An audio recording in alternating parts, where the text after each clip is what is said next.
मजा आएगा ना भिड़ो। હેલો ફ્રેન્ડ, તો કેમ છો તમે બધા? આજે આપણે વ્લોગની શરૂઆત કરી દીધી ઘર પાસેથી ને આપણે જવાનું છે ઈદગામાં ગેબંજાપીરના પટમાં. આપણે ગેબંજાપીરના પટ બાજુ નકળી ગયા.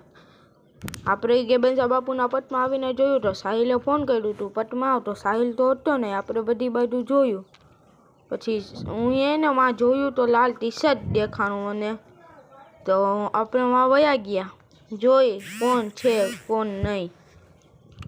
વ્લોગમાં કન્ટિન્યુ બન્યા રહેજો.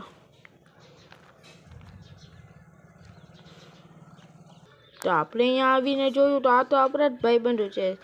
સાહિલ, આ છે સાહિલ, ઓલો મુબારક એની પાછળ બેઠો એ બી સાહિલ જ છે. તો આપણે નકળી જઈએ હમણાં આપણા લોકેશન પર. તો આપણે આવી ગયા આપણા લોકેશન પર. આજે મુબારકભાઈની શૂટિંગ કરવાની છે. તો આપણે શૂટિંગ કરવા માંડ્યા સાહિલ ને એ બધાય. તો મુબારકભાઈ તો બાકાજી કી બોલાવતા હતા और સાહિલભાઈ તો વિડીયો કેમેરામેન બન્યા હતા. કેમેરામેન જલ્દી ફોકસ કરો. તો આ બ્લોગ સારો લાગે તો લાઈક કરજો, શેર કરજો અને સબસ્ક્રાઈબ કરજો. અને આંબલી છે. તો આપણે હવે મુબારકભાઈની શૂટિંગ થઈ ગઈ છે. હવે આપણે નકરશી